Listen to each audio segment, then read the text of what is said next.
That's right. I will be the umpire today. Okay, everyone, let's take your seats, please. We're going to get started in just a few moments. Hello. Hello and welcome. My name is Manny Kowalian, and I'm the Executive Director for Inspire Washington. For those of you that would benefit from a description, I am a middle-aged Asian-American male, Filipino-American, with short dark hair and dark glasses, and I'm wearing a black jacket and a red and black striped tie with a light blue-colored shirt. I'm so pleased to welcome you to the first of 3 cultural candidate forums for King County and City of Seattle. I would like to thank our partner, Arts Fund, for producing this event. Let's give them a round of applause. And of course, almost nearly all of our programs are free, and we receive support for our free programs through 4 Cultures Doors Open funding. So thank you to them as well. I know we're a little light tonight. Maybe you've heard there's a game across town. So that's all right. We support the Mariners. We hope they'll support arts and culture too. And for those of you we also know that a lot of people are watching from home, from the streaming opportunity there. So we're going to start a conversation today, and I'm just going to ask all of you to share this with everyone in the arts and cultural sector and everyone that cares. And that means you too online, because this is a really important conversation that everyone needs to benefit from. And go Mariners. Inspire Washington acknowledges that we and our cultural partners statewide are on the homelands of Native peoples who have lived in this region from time immemorial. We pay respect to their elders, both past and present. We also acknowledge the traditional custodians of the lands where all of our cultural partners live and where they work. Currently, there are 42 tribes, 35 of which are federally recognized, that share traditional homelands and waterways in what is now Washington State. Some of these are nations and confederacies that represent multiple tribes and bands. Inspire Washington recognizes every single one. We express our deepest respect for and gratitude towards these original and current caretakers and cultural bearers of the region. As a cultural sector, we acknowledge our responsibility to establish and maintain relationships with these tribes and Native peoples in support of tribal sovereignty and the inclusion of their voices in teaching art, heritage, natural science, and providing humanities and cultural programming. We pledge that our relationships will consist of mutual trust, respect, and reciprocity. Inspired Washington acknowledges that here at Town Hall, we are on the homeland of the Duwamish tribe in the interconnected lands of the coastal Salish people. Inspire Washington is your cultural advocacy organization. We exist to serve every state community, from Spokane to Seattle, from Sequim to Kennewick to Kitsap, from Wenatchee to Whatcom, and right here in King County. We serve communities by supporting all of you, our cultural partners. You are the ones that inspire Washington communities every day. Inspire Washington's advocacy coalition combines and focuses the energy of thousands of people and organizations, businesses that provide science, heritage, and arts activities and experiences to every one of Washington's cities and towns. We're really thrilled to have you here today. We believe that this conversation really matters. Cultural programs are foundational to a vibrant and thriving community. We provide programming and services that fill the gaps local, state, and federal government cannot fill. These programs make positive impacts on the education of young people, health and well-being, and drive tremendous economic growth, just to name a few.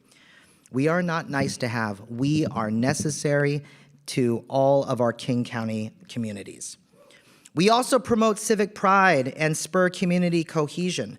Our work supports freedom of expression, stimulates community conversations, and also introduces new ideas. We have been and always will be at the forefront of innovation. Why does this conversation matter right now? These are challenging times. Our cultural partners, the whole cultural ecosystem is still fragile post-pandemic. Today, there are also a number of external forces that are putting a lot of pressure on each of our businesses and the programs. Things like state and federal funding, threats to our valuable DEIA programs, as well as an introduction of a new state tax. That's why we want to make sure that all of you, our advocates, the people that count on cultural programs, have an opportunity to be in dialogue with every candidate that is running in these significant elections. We want to make sure that you can get your answers heard and also to hear the various points of view. What do we need from King County Council?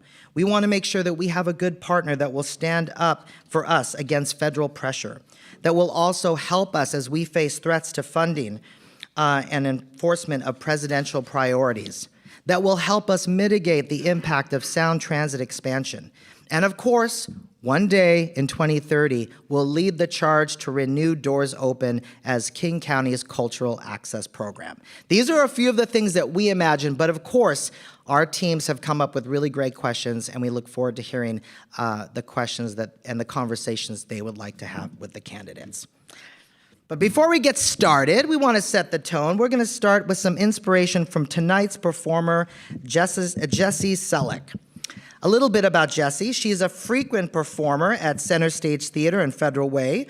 You may have seen her as Casey in First Date, as Rapunzel in Rapunzel, as Belle in Beauty and the Beast. She also appeared as Cinderella in Ma'am Chee's production of Disenchanted, as Princess Fiona in Shrek the Musical, performed by 12th Night Productions, and as Judy in their production of 9 to 5. Jessie's passion for the theater extends beyond the stage into her work as education director for Mode Music and Performing Arts, a fabulous female-owned and operated nonprofit in King County that provides arts enrichment and programming for students in the Seattle area. Let's warm up the stage for Jessie, who will be performing A Way Back to Then from the musical title of show.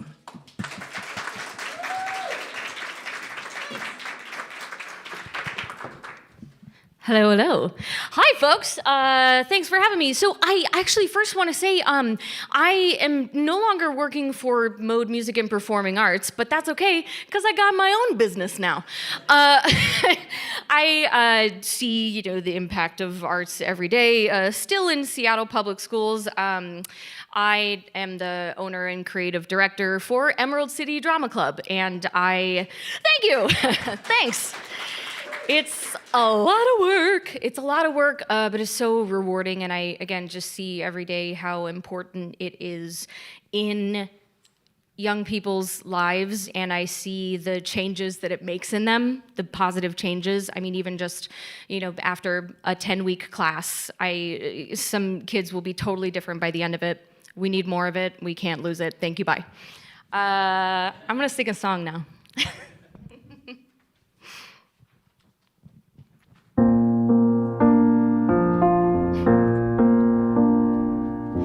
Dancing in the backyard, Kool-Aid mustache and butterfly wings, hearing Andrea McArdle sing from the hi-fi in the den.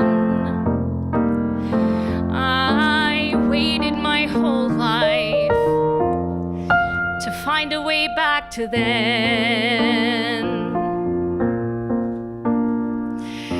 I aimed for the stars, a 9-year-old can see so far. I'll conquer the world and be a star. I'll do it all by the time I'm 10.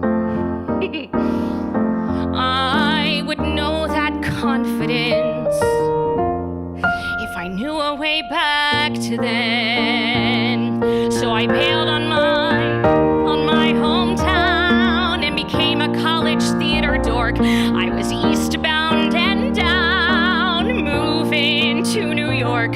So I crammed my life in a U-Haul to find my part of it all. But the mundane sets in. We play by the rules and plow through the days. The years take us miles away from the time we wondered when we'd find a way back to then. And then when you least expect, opportunity walks through the door, and you finally connect with a thing that you forgot that you'd been looking for. And there you are, right in the middle of what you love.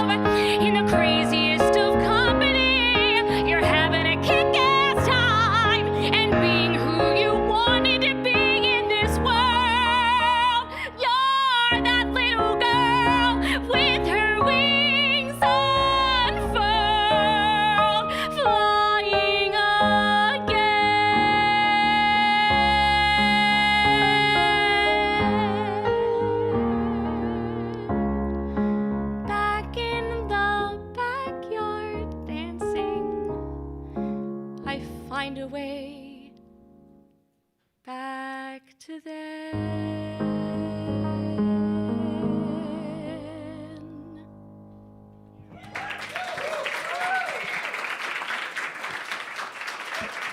you. Thank you. Nice. Thank you, Jesse. All right. Now, before we get started, I want to share some good news and some inspiration.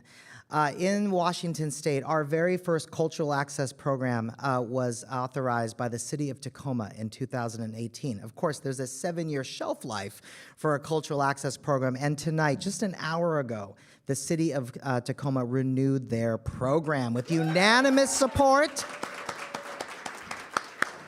You may remember that in 2019, they won with 68% of the public vote. And recently, when they surveyed the community to talk about reauthorization ideas, 91.4% of the community that completed the survey said reauthorize and reauthorize it through councilmanic authority. So, yes, good for them. All right. To get started, I want to make something clear. Inspire Washington is a nonprofit organization. This is a voter education event. We do not endorse candidates, but we feel very strongly that voters deserve to know where candidates stand on the cultural issues. So we create forums, places like this, where we connect you with the candidates. We just do the convening, and we let people ask their questions. The questions that will be asked of the candidates today were created by teams of cultural leaders who live or work in the particular district or within King County. So I want to explain how this is going to work. The district team captain will ask the questions, and each candidate will be given 3 minutes to answer, and we will rotate through who goes first. Jessie, our deputy director, let's give her a round of applause. She put on this great event. Jessie will time each candidate's answer and will hold up a colored flag which corresponds to how much time remaining the candidate has. The green means keep talking. The white means you have 1 minute left. And the red flag means you have 15 seconds to wrap up. Jessie will cut you off at the end of the 3 minutes, candidates, so that we can stay on time and everyone has equal opportunity to be heard. If questions are not answered, there will be an opportunity for you, the audience, to ask questions to any of the candidates. You'll see that there's a microphone over there, so a little audience Q&A. I will moderate that. This is your opportunity to cover something that hasn't been covered. If you do that, if you want to ask a question, I ask you to be really focused on what the question is. 1 question per person, all right? And of course, ask the question as quickly and as efficiently as possible so you can hear the longest answer possible. Now, any questions from the audience about how this is going to work? No? All right. Thank you for joining us in the virtual land, too.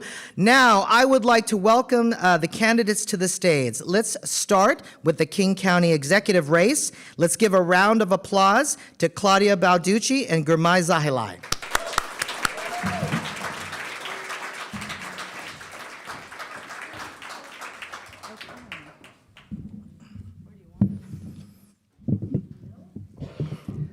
Sure. We have many chairs. Pick your favorite chair there. Make sure you have a microphone. Very good. Pick your favorite chair. Turn a bit. There we go. All right. So to get started, before we get into questions, we're going to provide time for opening remarks from each candidate. You will have 2 minutes each. And we'll start with Claudia and then go with Gurmai.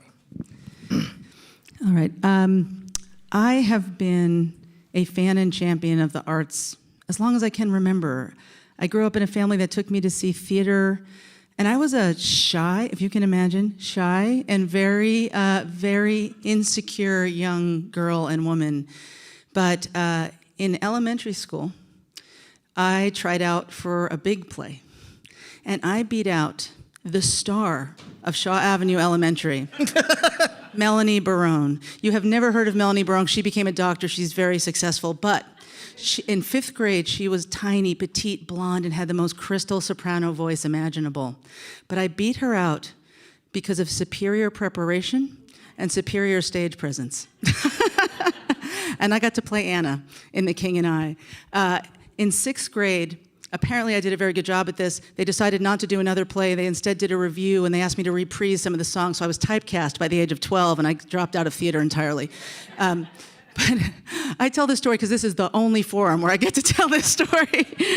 And also because at that age, to have the courage to step up on a stage and speak and sing in front of people, it was not something I could do in any other part of my life.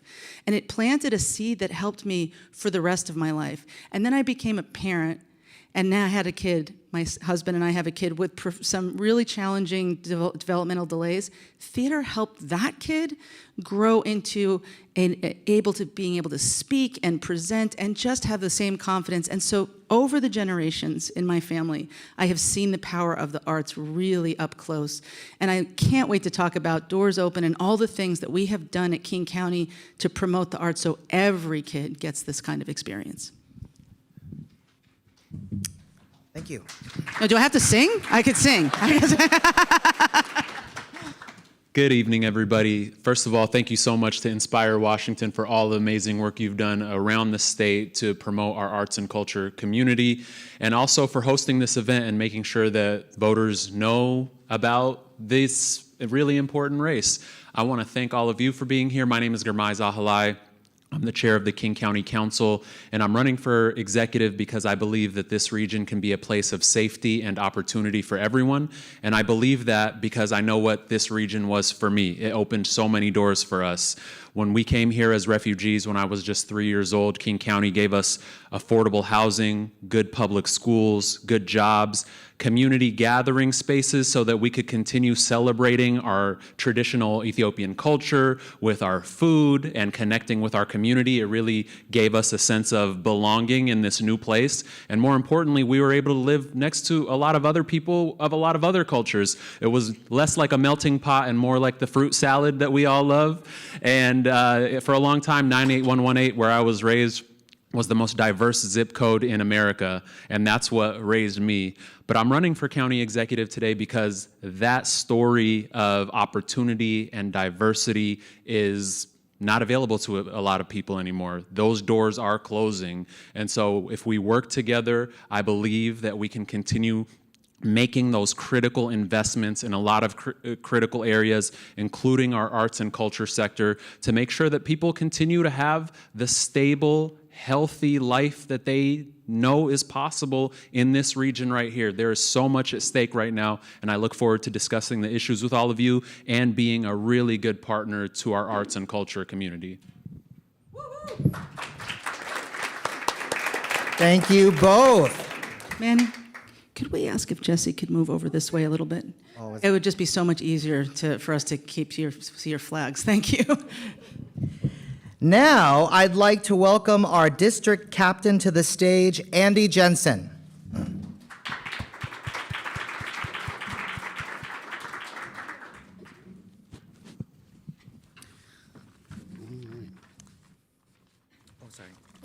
so sorry. So sorry. Let me introduce Andy. He's a good friend of mine. I adore him. Andy became a proud King County resident in 1983 when his hometown Issaquah installed its first stoplight. His career in theater education and production includes stops in rural America and Canada, international U.S. military bases, and many theaters and schools throughout King County. As a producer and director, his collaborations were acknowledged with the Seattle Mayor's Arts Award and Top 10 Plays of the Decade. In 2020, as Inspire Washington's Governmental Affairs co-chair, he secured the Washington State PTA's resolution supporting cultural access program like Doors Open King County across our state. Thank you, Andy.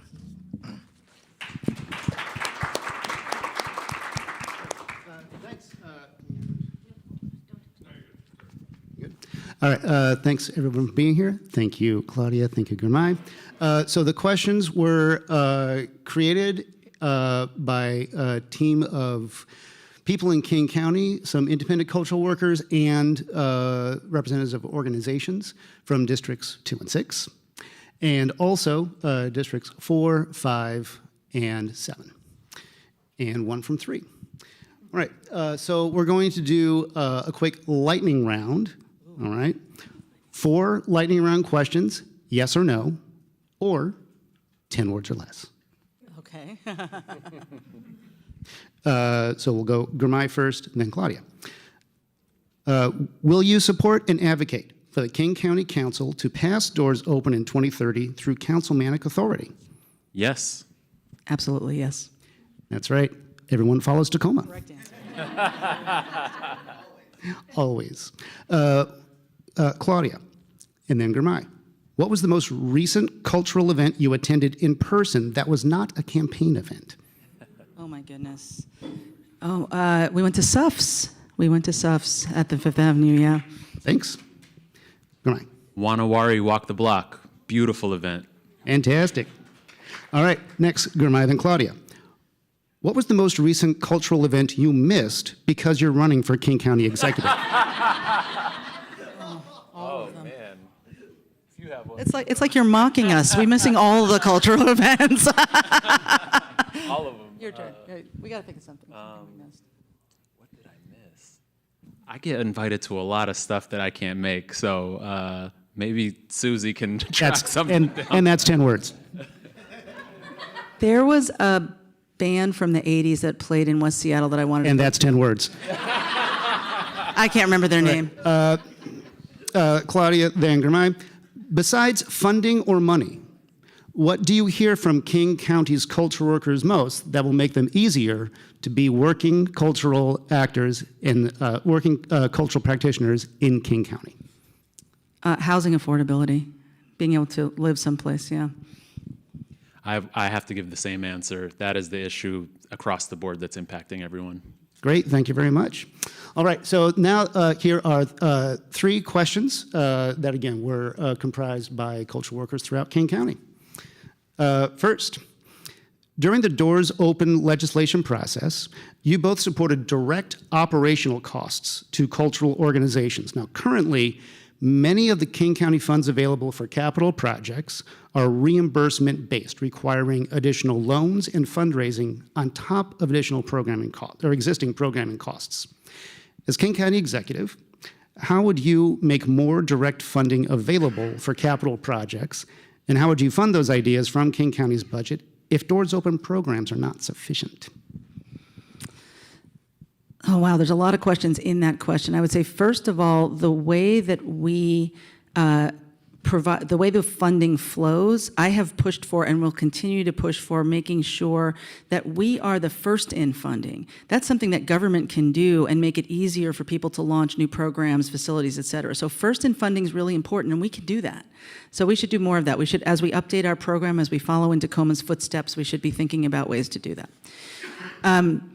King County has got a large amount of one-time funding that often comes to us from various places, or it's unanticipated revenue. We have a massive debt capacity that we don't use. We have multiple financial tools that we could use to help fill in gaps in funding.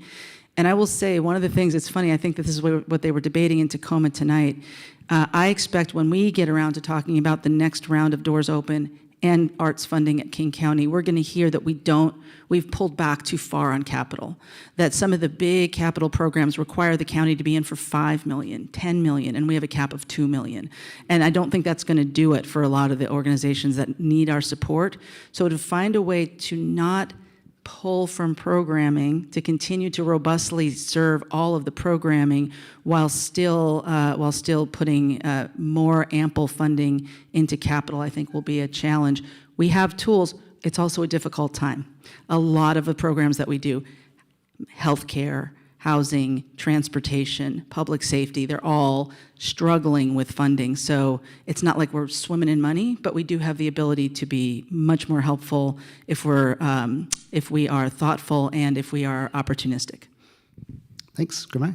The question about advance payments versus reimbursements is one that we can't be ideological about because it's a classic case of trade-offs, right? When it comes to advance payments, that is always the best case scenario for our organizations, especially small organizations. We know there's a cash flow issue. I constantly get outreach from especially smaller organizations that are saying, this reimbursement model does not work for me. I don't have the resources right now to pay. And that ends up creating operational issues. It ends up with sometimes staff don't get paid on time. Sometimes subcontractors don't get paid on time.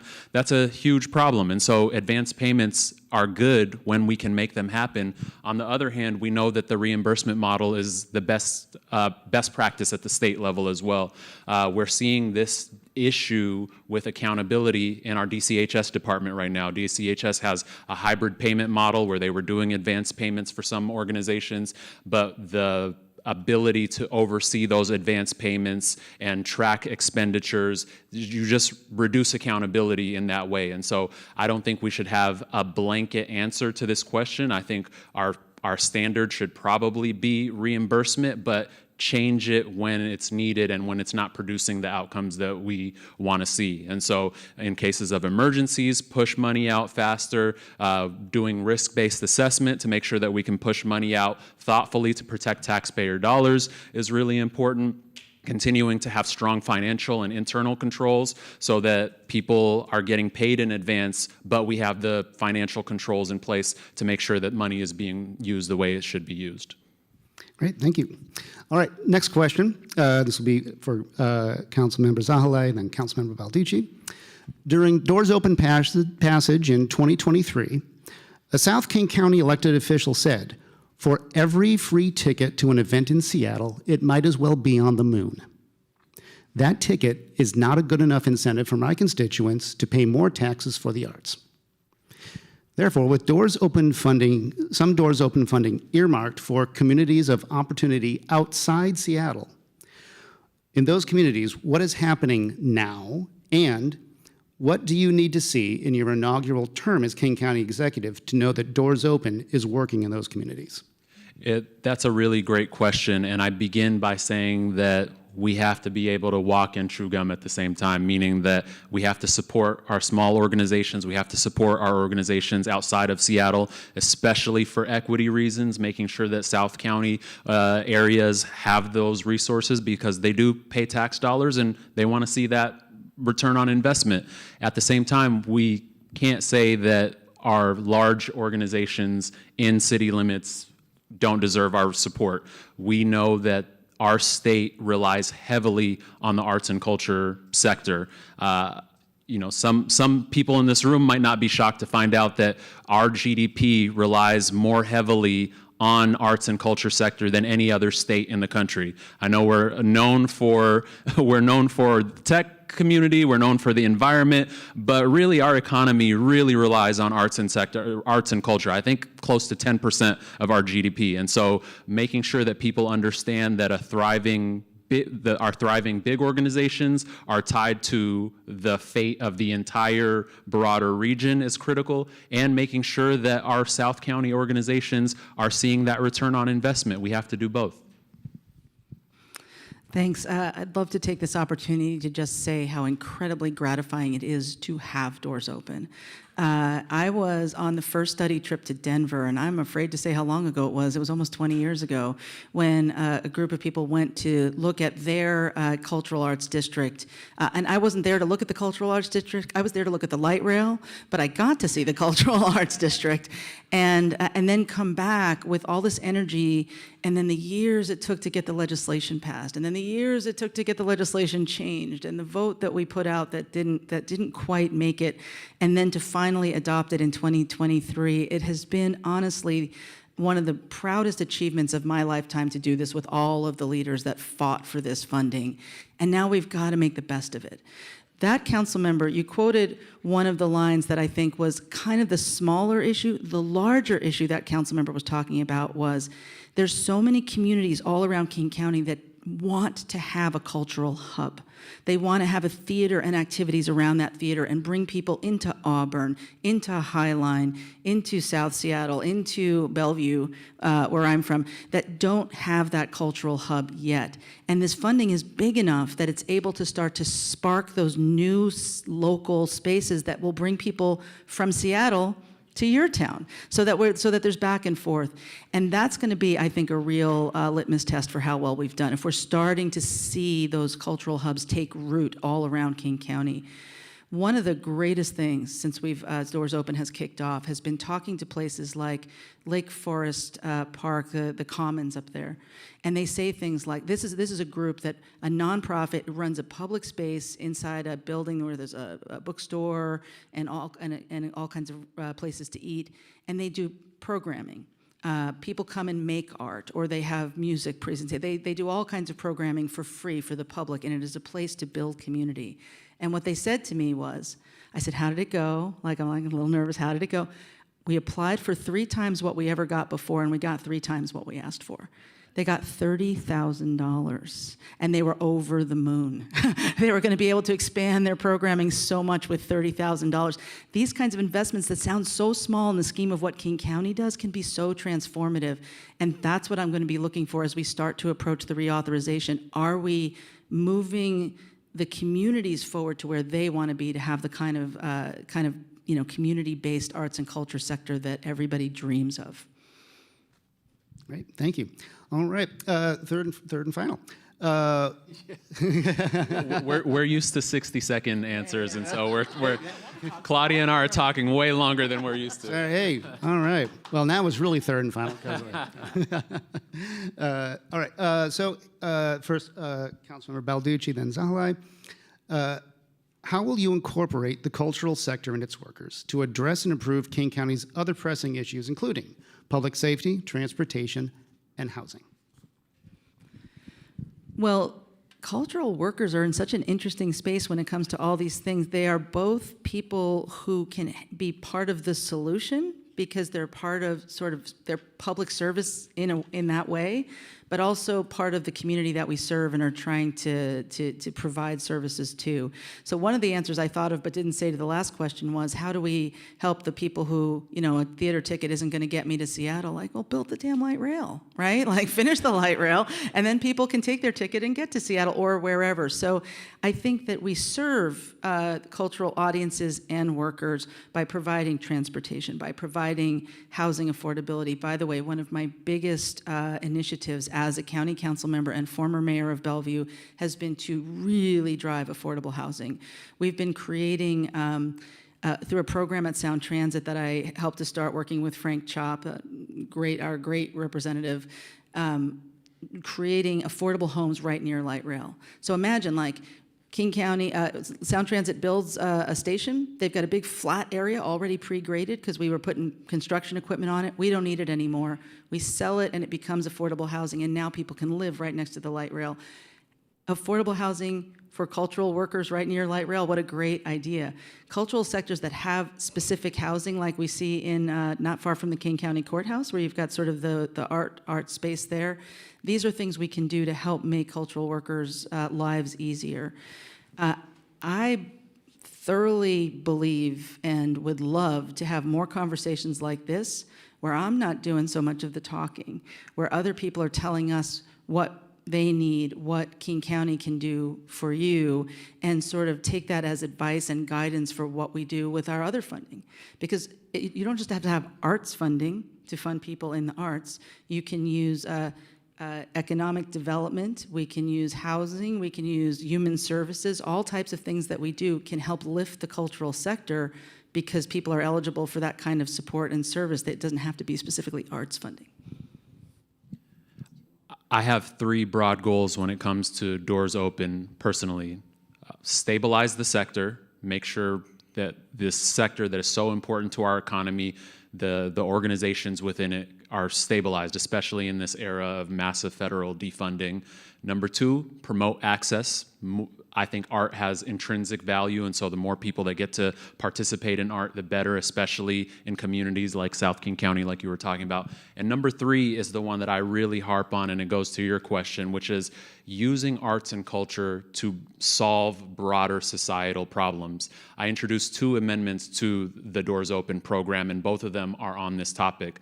Number 1, there are a lot of organizations out there, arts and culture organizations, that are using arts and culture to solve broader problems. I think of Path with Arts that's using art to address trauma and healing, especially in our veteran community. I think of Creative Justice that's using arts and culture to reach youth and help them find a better path. I think of Refugee Artisan Initiative that's using arts and culture to, yes, there you are, that's using arts and culture to provide economic opportunity to refugees. And so I introduced an amendment to make sure that we get significant resources into organizations like that.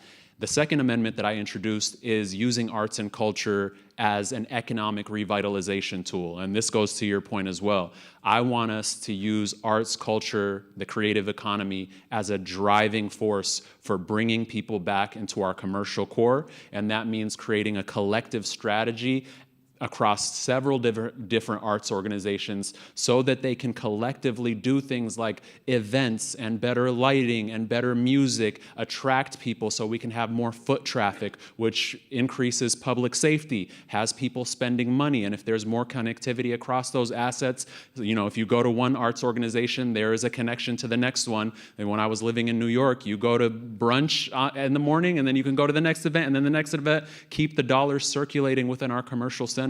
That is a collective economic impact strategy that I wanted us to use through Doors Open, and we should continue emphasizing organizations like that. So stabilize the sector, increase access, and then use arts and culture to solve societal problems. I think arts and culture are a powerful tool to do that. Fantastic. Thanks very much. Based on this timeline that Jesse Wasson prepared, we have time for one more bonus question. All right. Congratulations. This was a question that said, hey, if we've got time, this would be a great one to ask. So we do. And thank you, King County Executive District team, for coming up with this question, which is, and this will go for Councilmember Zahalai, then Councilmember Baldacci. In your time since you first took your oath to serve on the King County Council to now, how has your definition of culture evolved, and what are you hoping to see in the cultural sector? Wow, that is a deep and philosophical question. How has my definition of culture evolved? I think just going back to the last answer I gave, seeing how there are so many incredible organizations out there using arts and culture to give people opportunity, make people feel seen, solve broader problems. I'm continuing to work on an initiative called the Youth Achievement Center in South Seattle. We identified underutilized public land in close to light rail stations, and we formed alliances with several community organizations to put pressure on Sound Transit to release those properties into the hands of community organizations to build assets, in this case, 100 units of housing for unhoused youth. And specifically, arts and culture organizations are involved because we not only want to provide housing, we want to provide co-located services and co-located opportunities. And these are young people who have had contact with the criminal justice system in the past. So now they're able to use their skills to draw murals and do architecture and help design the building. And this is giving them employment, it's giving them resources. It will, in the future, give them a roof over their head once this project is completed. But really seeing how culture not only gives people a sense of belonging and purpose, it also gives them resources and economic opportunity and keeps them on a better path in their lives so they're not out doing things that we don't want them to be doing. And so just continuing to hammer home in my mind the power of our cultural community to solve problems and make people feel like they belong has been a powerful experience. Yeah, I think when I first got involved with government, when I first took an oath, it was to be a city council member, and what really struck me was how back then, and in the city of Bellevue, art was not seen as government's business. That's something that the private sector does, nonprofit and private, and we shouldn't put money in because it just kind of happens. And one of the learnings that we had as a council, and something that I really advocated for, was, well, but it doesn't work. Sort of institutions, perhaps the private sector could afford to keep them alive, but they don't. And so if we want these experiences and opportunities, we have to support them. And from there, that sort of basic, we have a job to do here, I've spent so much time thinking about what does our investment get us. I think where I have evolved to is the idea, and it's not mine, I stole it, that art isn't about the performances. It's not just about the performances. It's not just about the experiences. It's about the impact. And we should be thinking about how we invest in arts and culture based on the impact we have. So, for example, an organization in my district called Centro Cultural Mexicano. They're an arts organization. They put on community festivals, music and food and singing and dancing. They have a space, and it's an art gallery, and so there's a lot of visual art. But then COVID hit, and almost overnight, Centro became a human services agency because they had developed relationships and cultural connections throughout King County to the Mexican and Latino community. When people were in need, that's where they went. They went to the art gallery to talk to the people that they knew and trusted about how do I get vaccines or a housing voucher, and so the impact became we develop relationships and we build culture and togetherness through art, and then when need emerges, there's a place for people to go. It was really a beautiful thing to see. And now when people are afraid to gather, afraid to come out in public because we don't know when ICE is going to appear, there's still a place where people will go and call and look for help. I think about an organization like Key to Change in Renton and how that organization with their brilliant director, Dr. Morris, is like teaching young kids in Renton, people, young kids of color, young kids from different backgrounds that, classical music can be for you. The world may tell you it's not for you, but it can be for you. And then teaching kids to perform at such a high level. Their pride and their accomplishment and what they go on to do with it is just beautiful. So more and more, I think it's about impact. Yeah. Great. Candidates, thank you very much. You all, give them a round of applause, please. All right, the candidates will stay here. Manny's going to come up and get some Q&A from you guys. All right. Well, we are so grateful to Andy Jensen for leading this team and for every member of this team that provided those really thoughtful questions. Let's give them a round of applause. All right. So now we have allowed time, about 15 or so minutes, for members of the audience to ask questions of the candidates. Of course, your question will go to both candidates and will alternate back and forth. There's a microphone over here, and we'll let you queue up for that. I also want to remind you that the bar is open. If you need a little liquid courage. You need a little encouragement, yes. Yeah. Any questions this is your opportunity. If you don't ask a question, I may have to reprise my role as Anna. And you don't want that. Nobody wants that. Please be sure to introduce yourself. Hi, my name's Rebecca O'Neill. I run a small theater company in Madison Valley called the Shattered Glass Project, which provides opportunities for women, non-binary, and transgender playwrights and directors.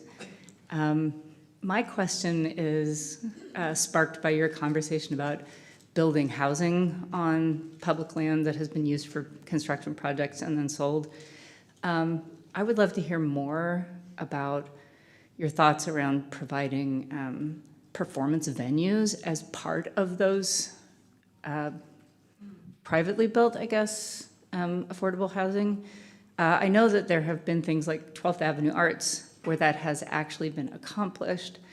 I know that a company like mine would be willing to tour if we knew that there was a place for us to go in other parts of King County, because I think the stories that the people I work with tell would resonate and are not necessarily stories that people in other parts of the county would have had an opportunity to hear. So can you talk more about what you could do to make those venues available or part of the construction requirements? Yes, and I think Claudia's first on this one, right? Thank you. Yes, okay. So it's a beautiful idea, and I love it. And there's a path, right? So we We need a lot more affordable permanent housing all over the place for all kinds of people. And there have been a number of really cool projects that I've been able to be involved with to help fund or plan or implement that have tied housing with other types of things. One of the ones that comes to mind is on Beacon Hill at the hospital there, ICHS. Sorry? PACMed at the hospital, yeah, PACMed. But ICHS, the International Community Health Services, created a senior center that has mental and physical health clinics and affordable housing. So there's a lot of these sorts of things. And what you learn doing this is the funding streams are different. So the challenge is coming up with the partnership. You can get the land from the government. We're good for land. We've got lots of opportunities to do that. You can get housing funding through any number of funding streams and financing plans that do affordable housing. The arts and culture funding is what would have been lacking, but now we have doors open. So I wonder if we couldn't be thinking about some of the facilities money in Doors Open helping to provide spaces within multi-use facilities that include housing. I'm going to take this away and we're going to talk to Brian Carter and see if there's something that we could pilot. I also heard you say you would travel and do this if you could. And by the way, let me invite you. I would love to have you come and do do a performance in my district. We should talk. But some of that is could we also do vouchers or something? I mean, if you just need to stay someplace for a while and not live forever, but here we have a venue and we have someplace to stay. There's all kinds of ideas come to mind about how you could fund something like that. What a cool idea. Thank you. It is a really cool idea. When I first got on the council, I used to drive up and down MLK and look around and see all these fenced-off properties from Sound Transit. And so I started asking questions, and what I heard back from the agency is that some of those properties, we don't have plans for them until 2031. That is a long period of time to have land sitting there underutilized. And so we brought together a campaign. Thousands of people emailed the agency, and eventually, after years of pressure, we were able to get that land, and now we're building the Youth Achievement Center, like I mentioned before, which is in part an arts organization. And that model led me to think that maybe there are more surplus lands that we should use. And so I put forward legislation a few years ago called the Surplus Land for Community motion, which directed the executive to do an analysis of what surplus lands are available for the types of projects that you're describing.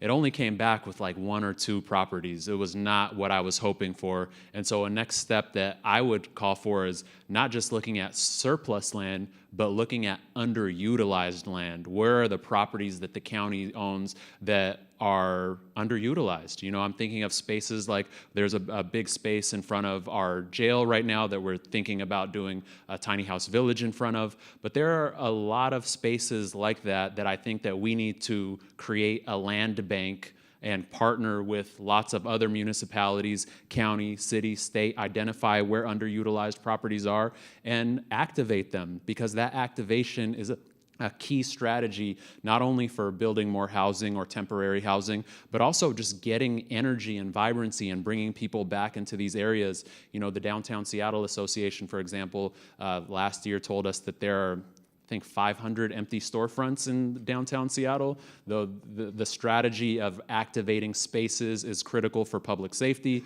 it's critical for behavioral health, it's critical for our economy, and so I would love to work with you on that as well. Creating a land bank, identifying where underutilized properties are, and activating them through arts and culture. Thank you. We have an empty administration building. Please do something about that. Thank you both for being here today and showing your support for this very important area of culture and art. My name is Ming Tung Edelman, founder, executive director of Refugee Arts Initiatives. And we are located in Lake City, northeast Seattle, and it's kind of a cultural desert. And we're very grateful to have the Doors Open dollars, along other funding, allow us to build the first Refugees Arts and Culture Center in the city of Seattle. We are really grateful to the opportunity of sort of sharing culture, that people have better understanding of all the women that we serve, from about close to 50 women-out programs from over the world. My question to you is that since newbie like us who have never really ventured into arts and culture, but because of this opportunity that allows us to build this amazing space that we're ready to open in about next 6 months. But I'm also have trepidation because I'm not sure that I have enough resource to make sure that our organization can be sustainable, building something brand new, and I'm wondering what type of resources, as you are continuing to support Doors Open, make sure that new cultural space us can be here forever, if we can. Thank you. Thank you so much for the work that you do. Am I up first Yes. this time? Okay. First of all, thank you for the work that you do. You know, my family are refugees. My mom benefited from organizations like yours. She used to go to an organization called REWA, if anybody knows that organization. Yeah. And yeah, a lot of support from that, and that allowed us to live a healthy, happy life. And so I know how much work you're doing for so many communities that need it. And I just wanted to start off with gratitude. The work that you described is exactly why I put forward that amendment in the Doors Open plan to say at least 10% of the resources have to go to organizations like yours that are out there solving problems, connecting people to resources, doing outreach. And so I would continue to prioritize organizations like yours, and also make sure that we have a collaboration where you know about all of the resources available at King County. I have been somebody who, since I've gotten on the council, has hosted numerous Budget 101 town halls. I've partnered with For Culture to do Doors Open 101 town halls so that people know how to access grants, and we're always doing these in accessible ways out in underserved communities, because Doors Open is really important and foundational and incredible, and it's not the only resource. We want you to know about the full suite of resources at King County, and so having that authentic partnership where I am showing you what the budget process is as early as possible so that you're not coming to the council when the budget has already been transmitted and it's late in the process, and now you're fighting amongst 9 different council member priorities, but instead learning that it's really the executive who sets the budget in the first place. And so you're coming and advocating for your priorities at the department level long before it's been transmitted, so that your priorities can be baked in and then transmitted to the council is really critical. You know, if you're doing housing, you should learn about our hotel motel tax, our various grant programs. If you're doing behavioral health, you'll learn about MID and VSHSL and so many others. And so it's really about identifying the funding sources, learning about them early, advocating at the department and the executive level, having your priorities baked in, and then transmitted to the budget. And that takes authentic relationship building, language access, meeting you in the community where you are. Are you a member of Inspire Washington? Of course. That would be my first call. Would be one of the things I love about this cultural sector is there's so many people and organizations at different phases in their development. So you're talking about starting something new and wondering how to keep it going, and but there are organizations that were where you were 5 years ago, 10 years ago, and now they've gone on and they've become stable. And I just think there's so much opportunity for collaboration and mutual support. I personally, and I'm going to do this, and if she's watching at home, she's going to be appalled. I personally refer people to Putter Burt all the time. She is the executive director of Kids Quest Children's Museum, and that might not be your sector or your interest, but boy, people like that have mentored so many people coming up on how do I get government grants? How do I do a budget? Who do I need on my staff so that I don't mess things up and end up in receivership? I mean, like, there's just, it's a whole business. And there's a lot of people who are in this business who are able to support each other. For Culture, I have been so impressed. For Culture had their budget increased by a factor of 10. They went from being 1x to being 10x, having $100 million under grant every single year. And they have grown up very, very quickly. They are our cultural access organization. They're independent from King County, although we are part of the governance of For Culture and we fund them. But Brian Carter, the executive director, has put together a team, and there are people there who are great advisors. And I'm amazed at how they take the time to help people, and I hope that they have been helpful to you and will continue to be. So these sorts of circles of support and aid and understanding, I think, can help us lift each other. What a great problem to have. There's more funding in the system now because of the work that we have done together over the last 20 years. And now we're talking about, well, how do we keep putting it to use? So I love the question, and I think we're getting to a place where we can continue to build that kind of mutual support and government support to help you be very successful and think about what's the next thing I'm going to do and grow and grow. Thank you. All right, our next question. Please introduce yourself, and I believe the first person to answer will be Claudia Balducci. Yeah, of course. My name is Jordan. I'm a co-director of the Washington Nightlife and Music Association. We mostly represent independent artists and entertainment spaces in the nightlife sector. And first and foremost, I want to just thank you for touching on transit so much. It's really important to us. And while I think we all can agree that expanding into more areas and neighborhoods is very important, we really want to know if you would support or work towards a solution to expanding transit hours. Because more often than not, our employees and our crew and our artists get done long after standard hours work, so we have to spend a lot of money to get home at the end of the night safely. Yes. So absolutely yes. And love what you do, and love that the transit to entertainment and fun times, and then transit back home again just makes me so happy. It's safe, it's fun, it's wonderful. Buses run all night long. Buses will always run all night long. It's a big part of the transit network. Light rail's the problem. Light rail stops at 1. If you're lucky, over by me it stops even earlier. The challenge that we have to overcome, but I am taking this on as a challenge to overcome, is the trains the way we are set up, the trains all come back to the base to get cleaned and maintained and then be put out again in the morning. We would have to really change our way of operating in order to stay open after 1 a.m. But we have a secret weapon now. Our new CEO is one of the biggest fans of nightlife there ever was. We're going to put him on the case to make sure that people can take the bus back and forth to those 80s band shows that I can't remember the name of. The other thing I want to add, though, and this is not your question, but I want to add, one of my priorities, also difficult to do, easy to say, I want to make Sounder all day and run much longer, because those long-haul heavy rail trips can bring people from much further away to come in for work, dinner, shows, everything, and there's a lot of demand for it. It means negotiating with the federal government and the Burlington Northern Santa Fe Railroad, two of the most difficult institutions in the country, but doesn't mean we shouldn't try. So I would love to work on getting more light rail. Everybody asks for it.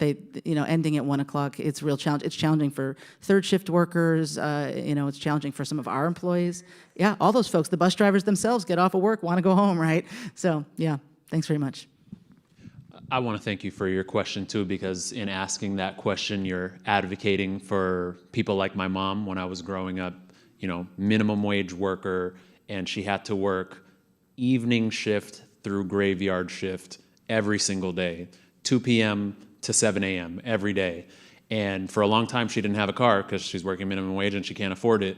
But there's no transit at that hour when she's, coming home at 3 a.m., 4 a.m., 5 a.m. And so she ended up having to get a car that she can't afford. And so the commitment to expanding service hours in those late night graveyard hours, not to use the word graveyard pejoratively, that's just what it's called for my mom, is a top priority. And it's critical that you're asking that right now, because last we heard, King County Metro is going to be running out of money by 2031, running out of money in the sense of not being able to fund all of the commitments that it has made. And so what I have said is that in that kind of environment, we have to prioritize what's important. A lot of stuff is important. Some people want electrification, some people want free buses, some people want more capital expenditures. You can't do it all given the money that we have. For me, the number one priority has to be frequency and safety and expanding service hours, especially to those late night hours, and having more opportunity for people to be able to get home after their late night shifts. I think the current executive has prioritized that accurately. You know, she just transmitted her proposed budget to us, and out of the many priorities that King County Metro has, she said she's going to expand service hours by 400,000 hours. I'm not sure how many of those are late night hours, so I'll have to get back to you on that. She dialed back on some of the capital projects that we have, like a South Annex base, and she significantly delayed electrification. So that's an example of, I always shout out her and her team, because I think in light of really difficult budget circumstances, to be able to prioritize what is the most important is critical. And as executive, you can count on me to continue prioritizing amongst many important things the most important, which is expanding service hours, especially to late night shifts. Just to be clear, the Metro budget is all buses. To expand light rail, we'd have to get to Sound Transit and get them to move, and they've got financial problems too, but more financial resources. So I think it's something worth taking a big swing at. Thank you, Jordan, for that really good question. Okay, we only have time for, this will be our last question. I do see the line over there. Our candidates, of course, probably would be happy to chat with you later, or you can email their campaigns directly. Yes, sir. I'll make this quick. Hi, my name is Nate Miles. I do a number of things in the community, one of which I'm on the Seattle Urban League board, and where we worry about a lot about working with developers to develop things like cultural centers that are there, and with developers to get that kind of thing done. But one of the questions that I had is it possible to, as you both of you talked about, encouraging these things to get done, is it possible to get written into law somewhere that would encourage people, and I think Councilman Zahalai, you really talked about how you saw all of these empty buildings and you encouraged people to really build that base. But somewhere along the line, either one of you, can you write it into law that somebody give emphasis, special emphasis to building cultural centers, or that when someone gets ready to sell a county building, that it's not based just on the amount of money that somebody is buying and you sell it to the highest bidder, but they also look at the community value of it, because if you always go on just the highest value, it's always going to go to the highest bidder. And yet you've got kids who might be great musicians or that kind of stuff. In the 80s bands is like Kurt Cobain and those guys, that'd be Nirvana. That it go. You were in the 90s, Nate. You're like, there you go. that could go in there. We got some young people that could go in there and that could put on plays and that sort of stuff. But if those buildings are only sold to the highest bidder, but if the county has said at the top, it's okay to sell them for a lower price, if there is some community value in it, then those cities, Tukwila and Federal Way, and these people will know that it is okay from the top down. I'm not sure about that question, Nate, whether there is a law we could put in place, maybe through land use and zoning codes.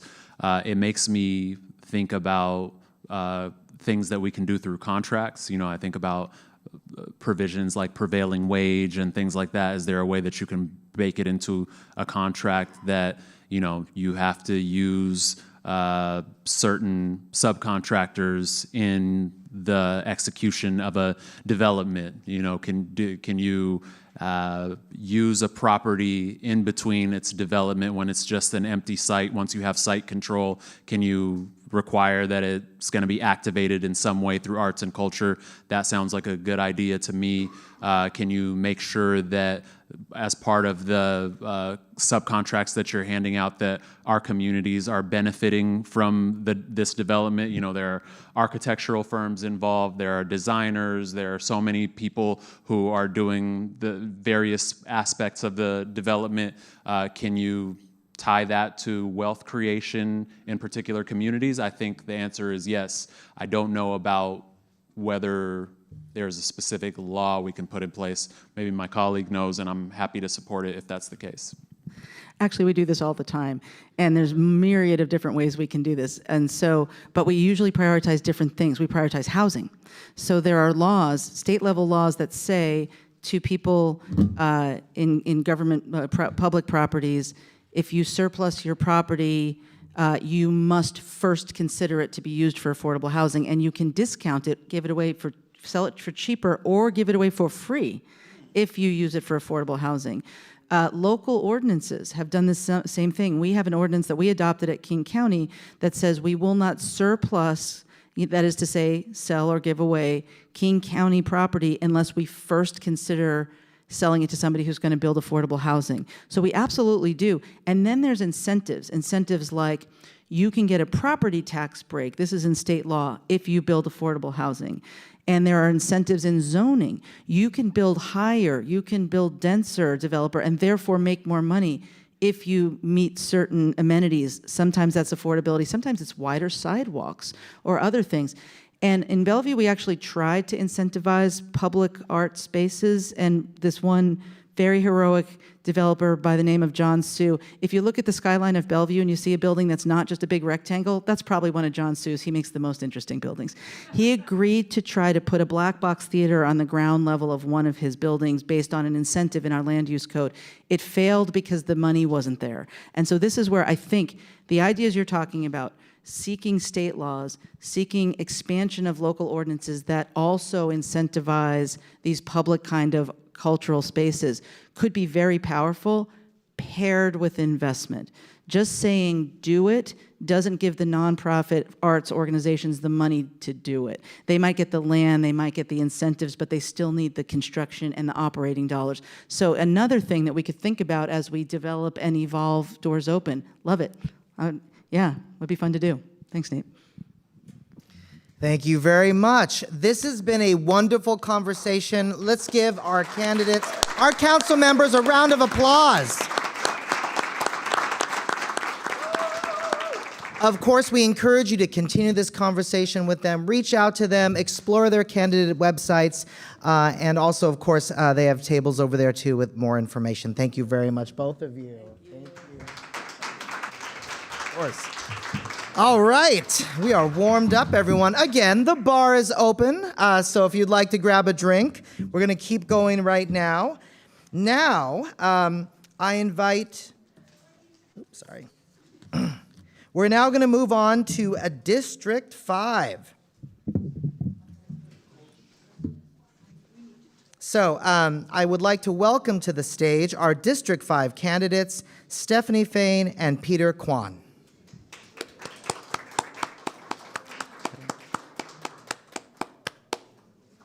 Thank you, thank you.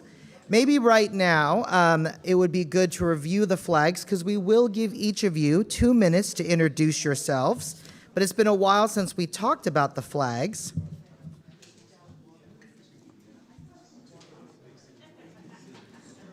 A reminder that the green, you will be given,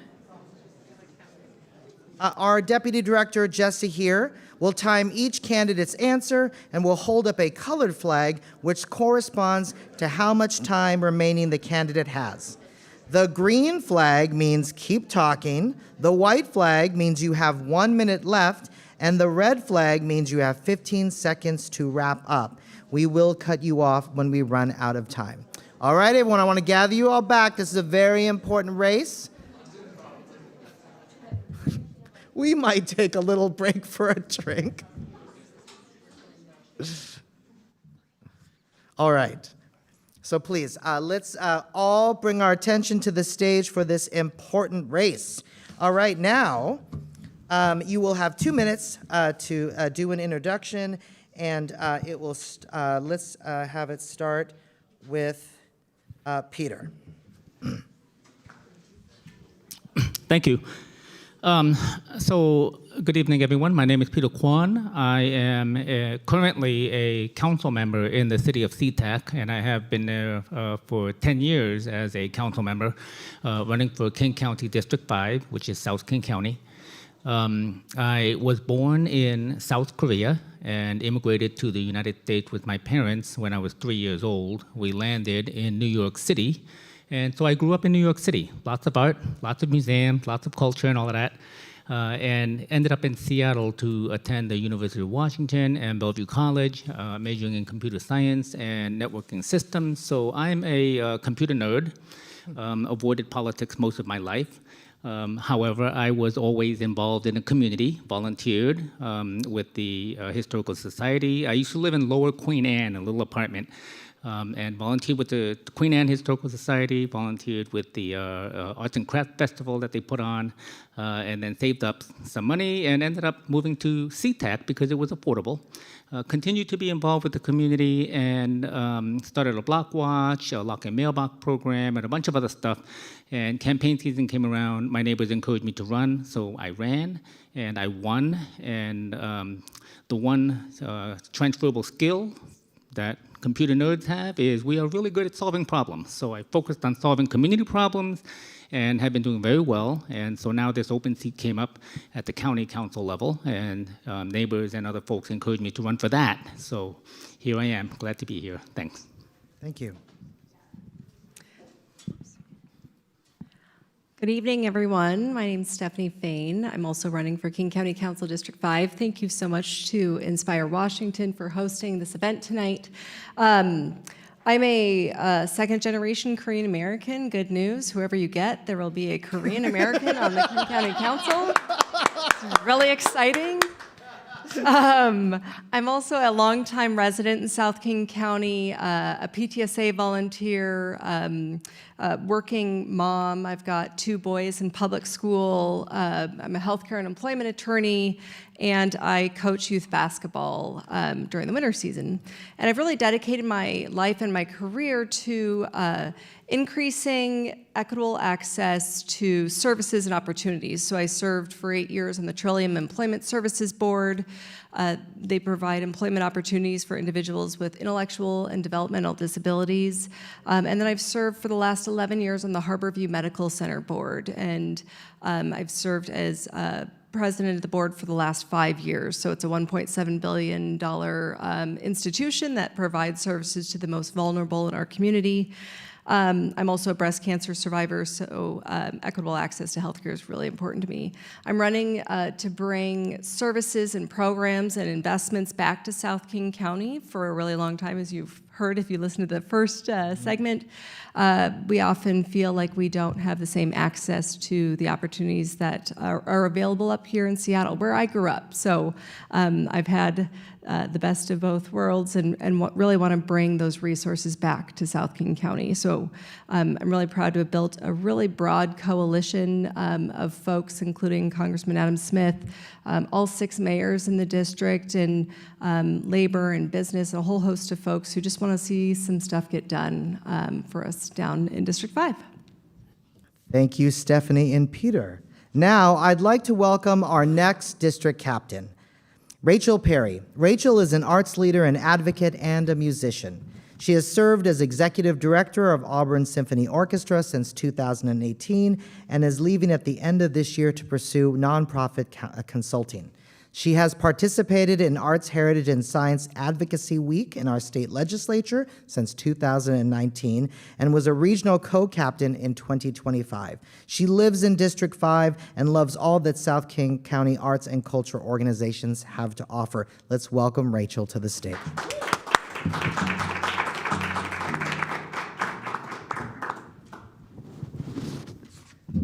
All right, hello, happy to be here.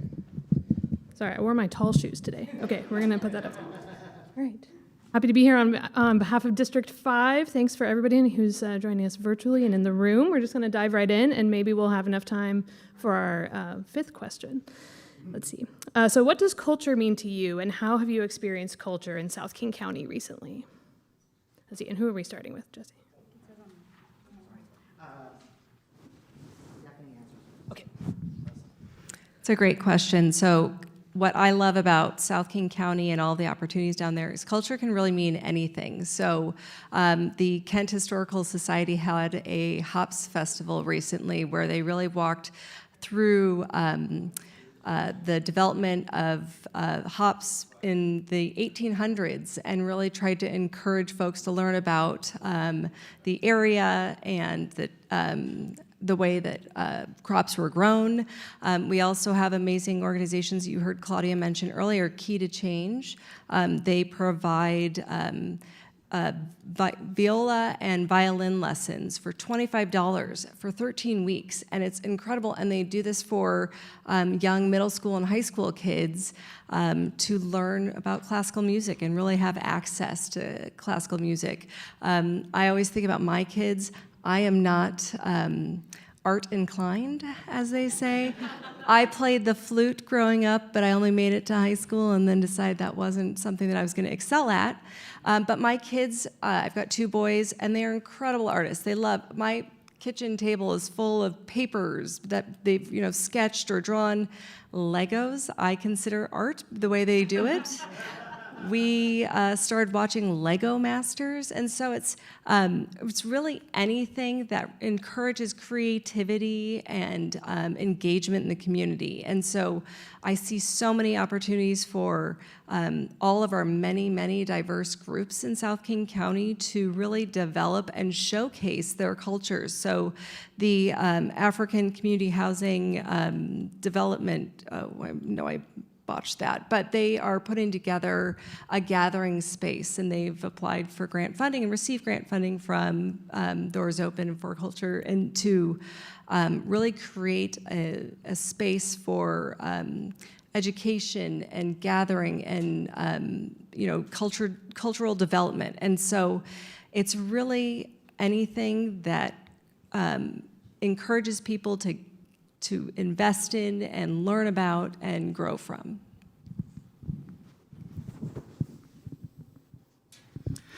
So South King County has historically been very underrepresented when it comes to arts and culture.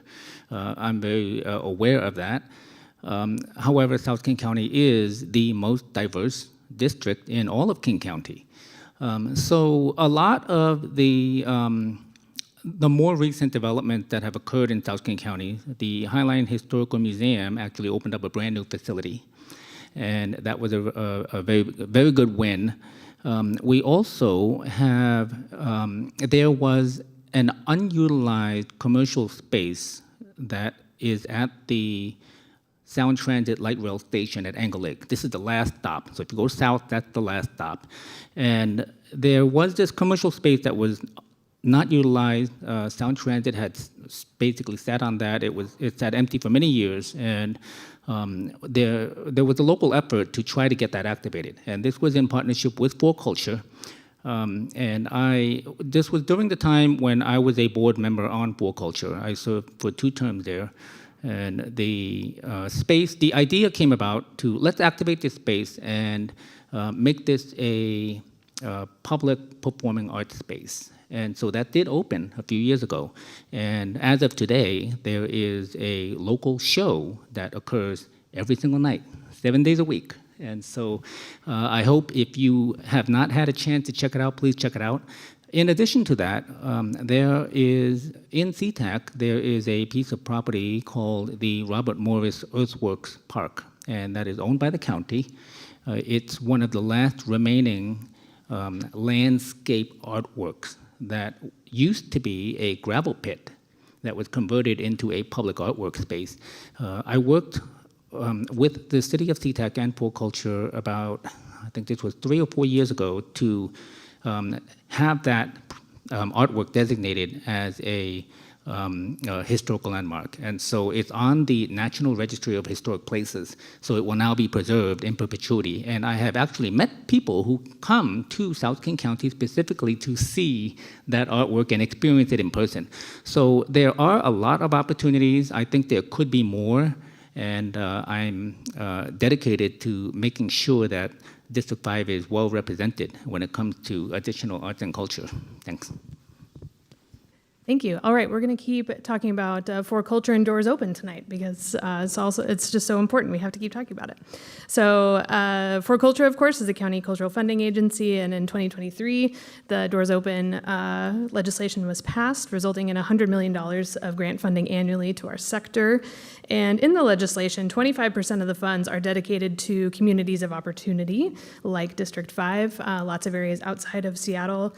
And how can you ensure, as a district council member, that District 5 will get its fair share of Doors Open funding?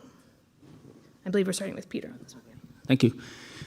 So Doors Open is a great opportunity for organizations to access funding that previously was just not available.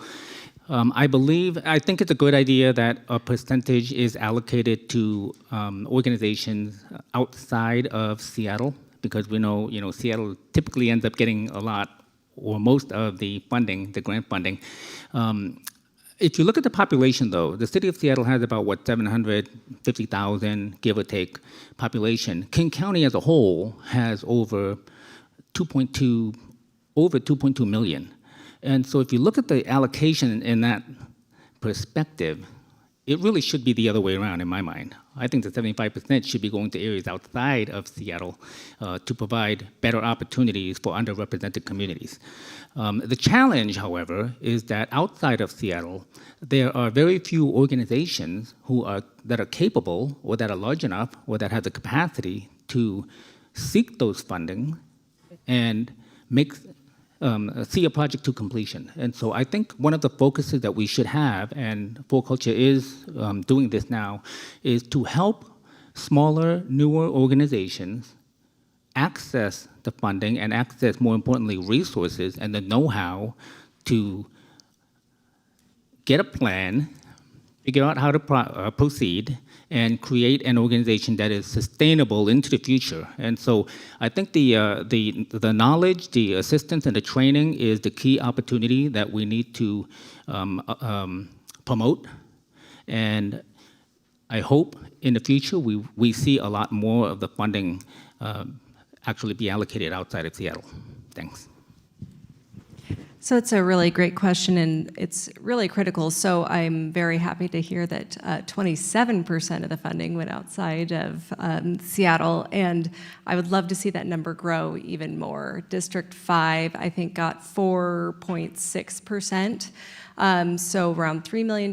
Would love to see that increase even more, and the way to do that is to make sure that we are letting our different community organizations know about those opportunities. And again, For Culture is already doing that, but I think one of the benefits of being in this role is all of the relationships that we've developed with each of the cities, each of the community organizations. I've met dozens and dozens of folks in the community, both community service providers, community leaders, electeds, volunteers who are really engaged in their community. And that's how you get people engaged and let them know about those opportunities. So making sure that we're providing it in different languages, that we're providing it to different organizations who are startups or are partnering with other organizations to access those funding streams. And so really showcasing the existing organizations that receive For Culture grant funding, so Keys to Change and the Hops Festival and that kind of thing is also a great opportunity to jump in there and say, oh, by the way, we did this with funding from For Culture. So really making sure that people understand that tie and know how to access it themselves. All right, thank you. So as already mentioned tonight, District 5 is the most diverse district in the county, and so it's important to focus on sustained and equitable funding and outreach for and to BIPOC and immigrant communities. What would you do as a county council member to enable communities to access funds for their own cultural expression and activities? And we'll start with Stephanie on this part. I think I kind of already touched on that, and it's really providing the information in multiple languages to multiple different community organizations and leaders within their communities.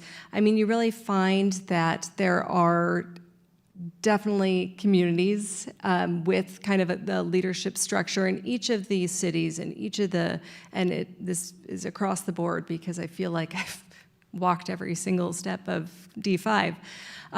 But really making sure that folks know about these opportunities and yeah, I mean, it's really as simple as showing the benefits and showing the groups that are receiving those dollars and what you can do with them, and also letting them know this is who you talk to get the funding.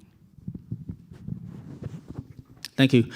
So, being the most diverse district or area or city comes with the challenge, as you mentioned, of how do you reach all of the different diverse groups, and that has continued to be a challenge.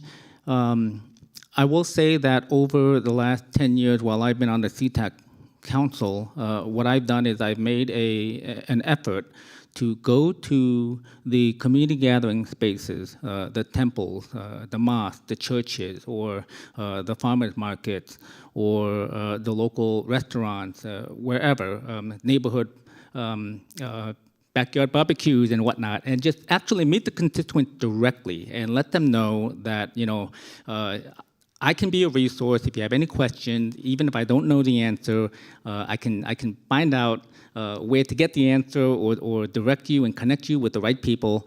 And so that is one effort. And in line with that, while on the CTAC City Council over the last 10 years, I've hosted a personal coffee chat and invited anyone to come. In fact, all of you can come as well every Sunday at 9 a.m. I've been doing that for 10 years.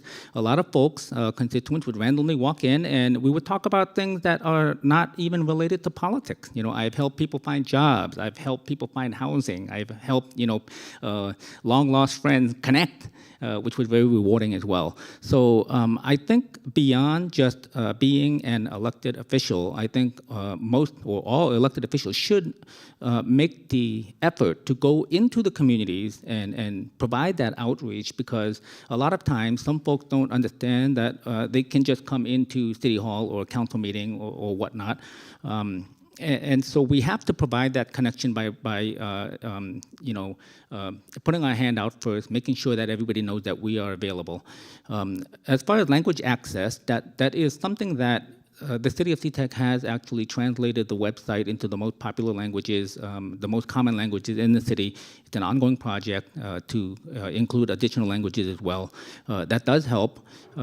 Also, for coalition building, what I found useful is when I go out to different spaces with different groups, I would try to find, okay, who organized this backyard barbecue? Who put on this farmers market? Reach out to them and say, hey, look, if I have some information or if you have any questions, can we keep in touch? And as a result, what we did was the city of SeaTac created a Arts and Culture Committee.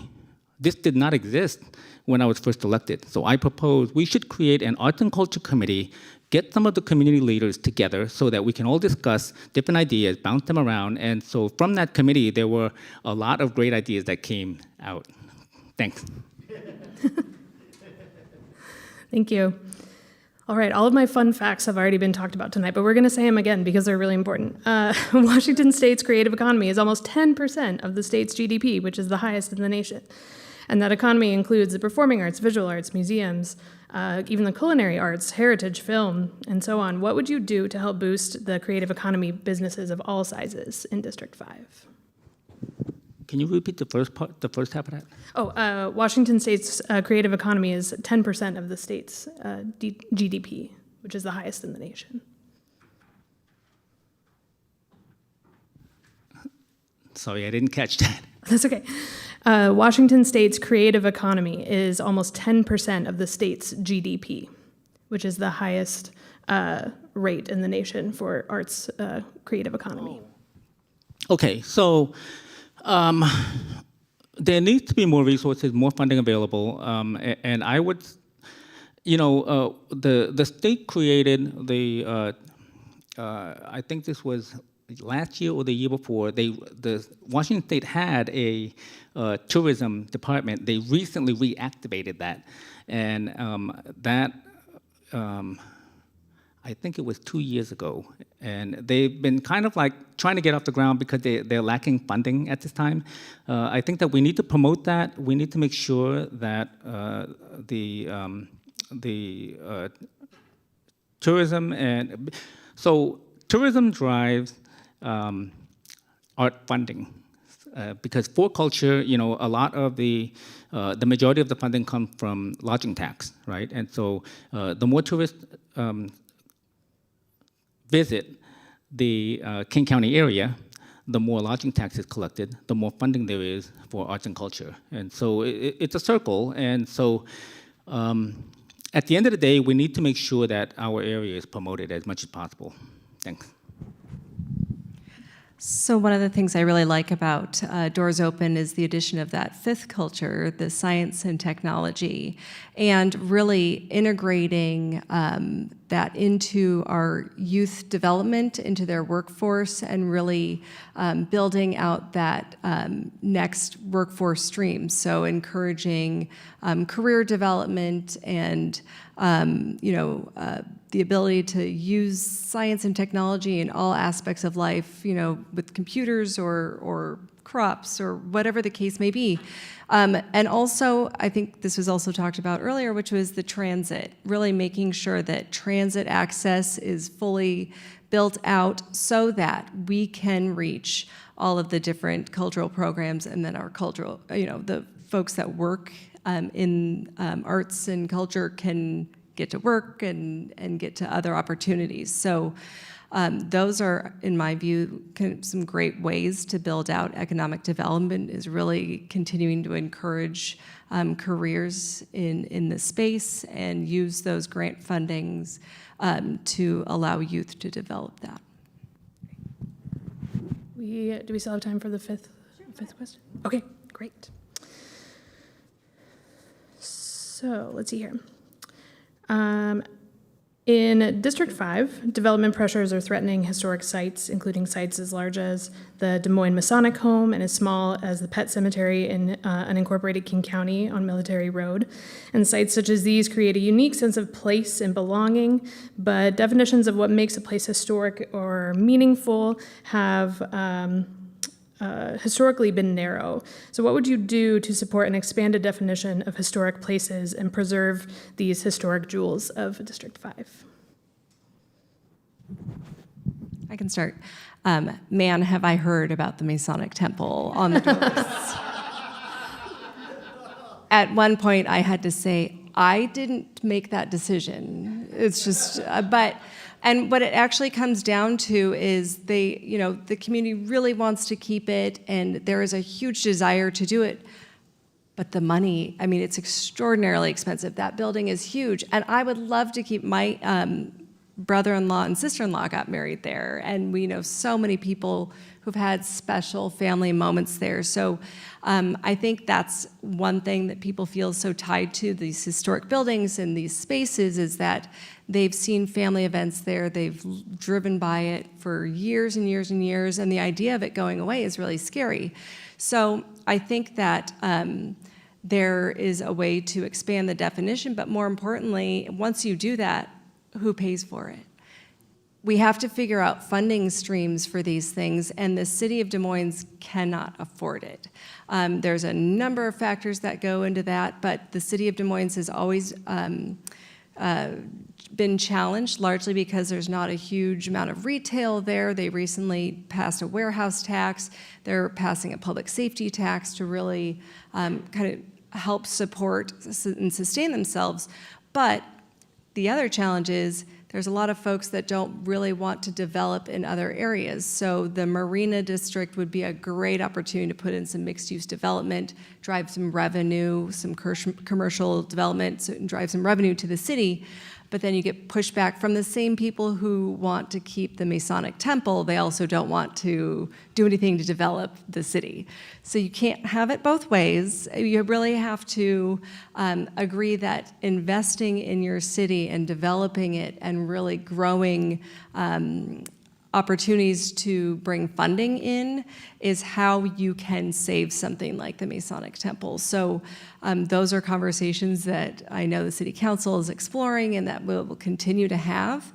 But funding is really, we can save the buildings, but if the city can't actually afford to pay for the upkeep, it's been locked up for years. And it's quite literally falling down, so we have to do something, but the city doesn't have the funding. So public-private partnerships, working with other organizations that also see the significance of a building like that temple and the importance of keeping it, those are ways that we can move beyond, just having the city pay for it, but partnerships are going to be critical. Okay, so welcoming space, sense of belonging, sort of like pride, community pride, and all of that stuff. One of the driving forces that I think local government could spearhead is a continuity of sense of space. And so, for example, Sound Transit, when they build a new station or something, they have to put some sort of public artwork, and that's a great idea. The city of SeaTac actually, through the Arts and Culture Committee, decided that moving forward, any public works project is going to also include some sort of public artwork. And in addition to that, a lot of like the street lights, if you drive through South King County, I don't know when the last time was when you drove through there, you might notice that the street lights are not uniform. There's, I think, 5 or 6 different styles of just street lights, just driving down, 99, for example. And that kind of like creates sort of like a discontinuity, sort of, a mental, it's like, where am I, right? So moving forward, all of those will become uniform. Sidewalks will all be uniform. And so creating this sort of uniformity in a community or a single city provides a sense of identity and a sense of place. In addition to that, we have also rolled out a public art project where the city would wrap those utility boxes that you see, they control the street lights and whatnot. And we held a public grant program in order to seek out local artists in the community who wanted to design something. They were funded, and that's been rolled out throughout the city. So if you drive through SeaTac, you'll see this. It beautifies the city, it provides a sense of pride. And there is a special street called the Des Moines Memorial Drive, and it's called that because it is a memorial to World War I veterans. And it has become very not maintained properly, I should say.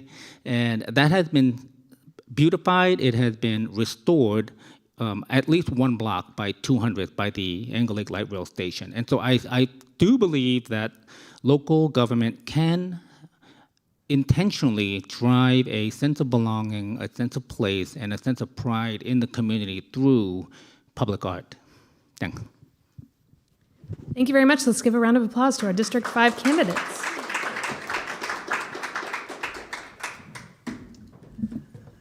Thank you, Rachel. We're so grateful for all the team members that created those questions. One more round of applause for the whole team. At this time, we have, just like in the last race, we have reserved time for questions from the audience. So if you do have a question, just step up to the microphone. Jordan will help you. Step on up.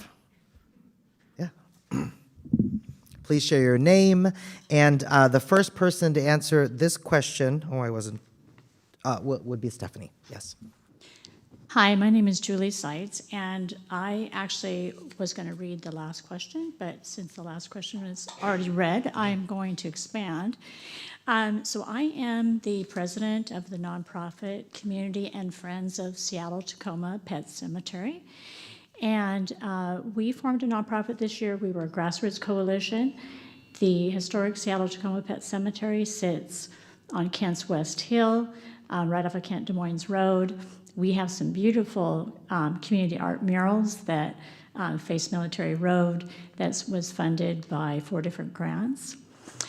We applied for a For Culture launch grant as a emerging organization, and we're waiting to hear back on that decision in December. So we would love to invite both of you to visit the cemetery. The cemetery is a King County landmark. We got a third-party designation for the King County landmark for this property, and it is also eligible for the National Register of Historic Places. And so this 2-acre historic Seattle Tacoma Pet Cemetery sits in a community of color, immigrants, refugees, and low-income housing. And we have neighbors, cemetery patrons, and community members at large all excited about this place. It is the community's only urban green space. It's right next to a lot of development, right there with the new Sound Transit, and we're just trying to keep this a beautiful place. We did have a 100-foot industrial cell tower that was placed inside active burial block 13 with graves and mourners, 115 feet next to the neighbors. And that is not something that we wanted. We're asking for the relocation, but we're trying to create beauty in a wounded place, and we're excited that you would come and visit. And so I just wanted to see if you, either one of you had known about the pet cemetery. Thank you. Yes, Stephanie. Yep, I absolutely did. Very attached to my dog and my cat, Waffles and Rocky. So I have, mixed feelings about actually going in because, very attached to my pets. They were my first babies. But yes, I have absolutely heard about it and would love to visit even with you or someone else to get a great tour. Thank you. Yes, please email me the details. Thanks. Hi, my name is Andy Jensen. I am not in District 5. You may recognize me from asking questions during the King County executive race. I was a theater kid growing up in rural District 3 in Issaquah before the first stoplight was put in. So much to my chagrin, my son is a soccer player and comes down to Starfire Soccer Complex constantly. Thank you for mentioning this, the street lights, Councilmember Kwan. I have noticed them.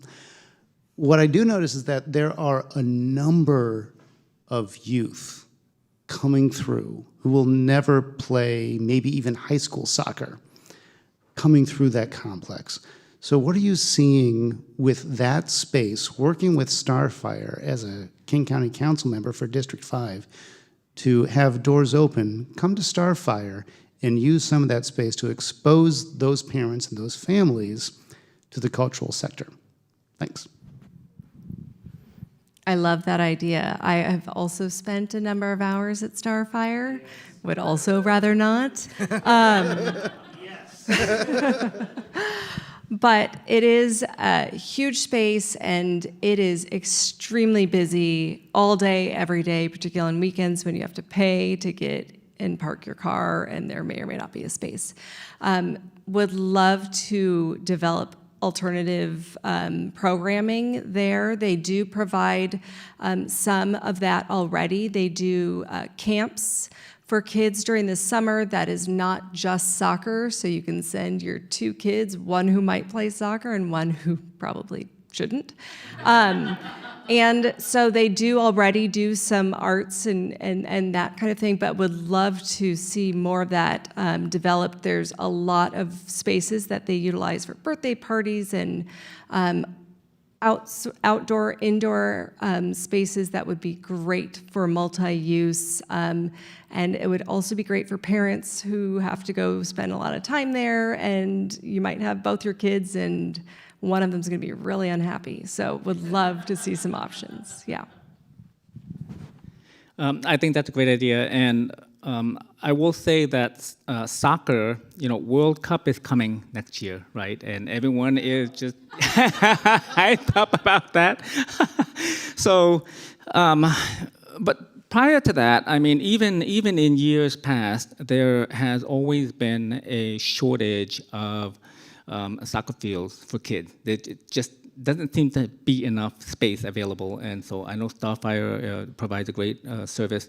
The city of SeaTac actually remodeled, not one, not two, not four, 6 public soccer fields in the city of SeaTac, and one is at Valley Ridge, the other one is at North SeaTac Park, and those are seeing practically year-round use now.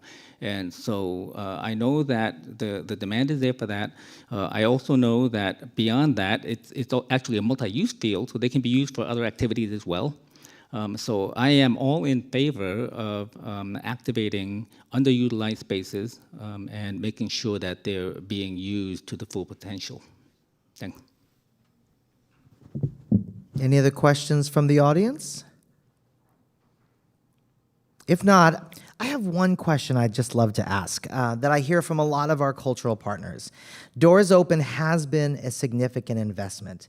However, our cultural partners in the 5th District, they need many resources, especially right now. So what we have seen is some of our cities within King County start to pull back some of their funding to arts and culture. Also, we've seen historically over the last decade a retraction of government and business support, corporate and business support to science, heritage, and the arts. Doors Open was never meant to replace, it was to add on. And especially this is critical right now when we have organizations that just have a tremendous amount of financial stress on them. The pandemic has had a long tail. And of course, they too, as businesses, suffer from skyrocketing inflation. So the question is, how would you have a conversation? Would you be a partner in talking to cities about making sure they maintain creative and cultural investment? And also, how would you have a conversation, or what are some of the partners that you would connect to talk about greater investment, not just from Doors Open, but from other aspects of the community? And I think the next person is, yeah. Okay. Okay. So that is a tough one, and I will say this. So there's some background related to the Doors Open, and it goes back to For Culture. So For Culture, as I mentioned earlier, is primarily funded through lodging tax, and everything was working out great, and then the pandemic hit in 2020. All of a sudden, there's no lodging tax, right? So the grant funding from For Culture dropped from somewhere around 20 million annually to about half. I don't recall the exact number, but I'm guessing somewhere around maybe 10 to 12 million or something like that. So that was a very big hit. But prior to that, I was actually appointed to the For Culture Board 2 years prior, and one of the first questions I asked was, okay, we need to make sure that For Culture is sustainable. I know that word gets kicked around a lot. So we need to make sure that For Culture is sustainable. Do we have a financial policy in place in order to manage and safeguard how the funding is utilized and how we determine where it goes and all of that? And to my surprise, there was no financial policy in place. So I proposed that For Culture adopt a financial policy, worked on that for several months, and was approved by the board. As part of the financial policy, there was a policy that For Culture had to maintain a reserve or rainy day fund in case something like COVID would happen. And guess what? 2 years later, it happened. So that was one of the reasons why For Culture actually was able to go through survive through the pandemic and continue to provide grant funding to arts and cultural organizations, and came out survived the pandemic, basically, and also helped to fund the organizations that were struggling through the pandemic. So through that part, the discussion about additional funding is now required, and so the Doors Open conversation started at that point. And so when Doors Open was initially discussed, it was to provide additional funding, but more importantly, it was also to provide sort of a jumpstart for organizations that wanted to build new facilities or get a new program going and stuff like that. So the question now is, again, we should go back to sustainability. How can we make this sustainable, right? And so that's where the additional funding source and the ideas for that comes in. I haven't done a deep dive into this yet, but I will. And this is something that I'm pretty good at because I was able to turn around finances in CTAC as well. So I'm looking forward to that. I fully support increasing funding for public arts. And I also think that we, King County, should provide more resources, training, which is important in order to help organizations reach sustainability. I think that is the key. There's a lot of organizations that are just on the brink, and we need to make sure that they're sustainable. Thank you. Thank you. So I think the question was around the engagement of cities and their arts commissions, and I think it's really critical that we continue that dialogue and do ask cities. I did see that Kent is building back up their arts commission. They are actively seeking individuals to participate on that commission. City of Normandy Park also has a very active arts commission, and I also noticed that a number of cities in D5 have also received funding from Fort Culture. So I think what we're trying to do is bring back engagement post-COVID from the cities. So have the cities develop their arts commissions and really get them going, perhaps with the help for culture, and then be able to spin off and reestablish their own independent funding streams. I think it'll be a building period, but I think it's absolutely necessary. The cities know that. The way to get the active engagement from the big companies that are around us, and we have an incredible amount of aerospace industries that are very active in South King County, but not necessarily in the community itself. And so I would like to get more engagement from companies like Blue Origin and Amazon that have huge spaces and get them to invest in our communities. So starting with the science and technology workforce development is a really good way to show them, here's something that will potentially benefit you, and then again, grow from there, and then have those spin off into really reinvesting back in our arts and culture programs for each of the cities so that we can allow the for culture dollars to go to the newer, smaller nonprofits that really need them. So I think it'll be a building period, ongoing dialogue, but really showing the cities and the communities and the companies and everyone in District 5 how important it is to invest in arts and culture. Thank you. One more, yes, our last question. Oh, thanks. I asked this question in the last, and because we have so many young people that are trying to find something to do, and the arts and culture is such a good way to keep it. And I think from a budgetary standpoint, if we can keep them in the arts and doing something and keep them out of the streets and doing something bad, then I think this is a very good use of our money. Therefore, my question, and it saves us money in this part of the budget, my question is it possible, and we heard from the other candidates, is it possible, or would you be willing to work so that some of the buildings that they talked about, the empty buildings or that the county owns, if someone came, buyers and those, that they came and that it wouldn't be just, and they wanted to buy them from the surplus buildings that the county has, that it wouldn't just be a highest bidder deal. If someone came and they wanted to build a sound stage, or they wanted to build something that had to do with the culture, that the young people could come and build a sound stage on, or a music studio or something that they could come and work in. Is it something that you would be willing to write into contracts that allow somebody to be able to say, okay, it's money plus show us one of the features of this, or one of the factors, would be the community good. Is it doing some community good that we can take that into consideration and not just be a highest bidder for our property that we sell it to? Would that be something you'd be willing to consider as you sit in your council position?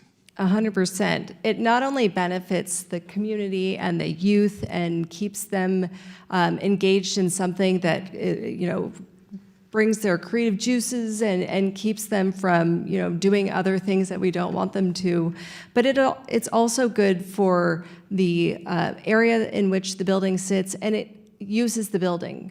So there's a building in downtown Kent that has been empty. It's county owned, and the chamber's trying to get it used, and trying to get nonprofits to come in and work with the county. It's low on the list of the county's attention, right? But the county and we are paying for the security and the upkeep and all those things. The Red Lion Motel in Renton that was used for shelter during COVID, the county's paying almost $700,000 a year in just security. If we could, instead of paying to keep buildings secure or upkeep, sell it for something that will actually do good in the community, keep the building occupied, lease other space to other tenants, and really allow people to share that space. Maybe one thing that I'm really excited about is trying to figure out a shared infrastructure model for nonprofits so that a lot of small nonprofits can get together and not have to hire their own, contract compliance or grant compliance person and their HR person and their finance bookkeeper, but really have a shared infrastructure model in a building where you have a bunch of nonprofits plus some arts and culture programming that is intended and directed just for youth. Win. It's a win in my book. And the county does do that. We heard from Claudia, so I was excited that she talked about it. And there's so many different ways to do it. It's just been low on the list of priorities because we've just had crisis after crisis after crisis. But now's the time that we have doors open, and For Culture managing everything is to really dive in and really find spaces so that we can invest again in arts and culture. Thank you. Yeah, so when I was growing up in New York as a child, my younger brother and I, we were raised by a single mom, and we grew up poor, did not have a lot of resources. However, I do remember one of the local community churches actually provided like an arts and crafts sort of thing for all of the neighborhood kids, and we would go there and we made popsicle things and stuff like that. But but it was very it started the whole creative process, kept us out of trouble, obviously. And later on, when I was in high school, I helped to start an after-school club called the Graphics Arts Society, and we were basically, artists. And back then in New York, graffiti was a big problem. And so what did the city of New York do? They dedicated these wall spaces to graffiti artists and commissioned specific artwork that would stay up there for a month and then it would change. I know that the city of Seattle experimented with that a few years ago. So I do think that activating underutilized spaces is the way to do it. It's very inexpensive because the space is already there. I also know that in the city of Seattle, there's the Vera Project, which I'm familiar with, down at the Space Needle, which is kind of a similar goal. So in SeaTac, I mentioned earlier, the Roadhouse has been activated. That was an empty space that was owned by Sound Transit. What I didn't mention was every Friday is open mic night, and so anyone can go and just practice, perform, whatever. They've got records and everything that you can play, so it's fun. But I am 100% for activating underutilized spaces. I think when I look at the county right now, two things come to mind in South King County specifically, Renton and Kent. There are 2 hotels that are abandoned. They're sitting there. and the county is involved with that. So what is going on with this, right? And this is space that could be housing. It could be space that could be activated. Let's get that ball rolling. So that would be one of my priorities when I get in there, to look in there and say, hey, look, what can we do to utilize this space? So I'm happy for that question, and I think that we should always be seeking out opportunities to activate spaces for our kids. Thanks. Thank you very much. We are so grateful to our candidates for sharing their imagination and also their passion for District 5's cultural future. We also thank you so much for battling the Mariners with us. However, this has been an important conversation, so we need everyone in District 5 and across the county to understand what we discussed today. So I'm asking you all in the room, as well as people online, to share this. We will be sharing the video of our candidate forum across all of our channels, and we hope that you'll do that as well. We also want to remind you that we have 2 more candidate forums coming up. Tomorrow, in this room, we will be hosting the Seattle City Council Member Forum, and then on October 16th, in the virtual space, we will have a forum at noon for the Seattle mayoral race. So there's a lot of opportunities for you all to ask more questions and to be involved. So please, learn more about the candidates. You can check out their materials or go visit their websites online and vote with culture in mind. Thank you very much.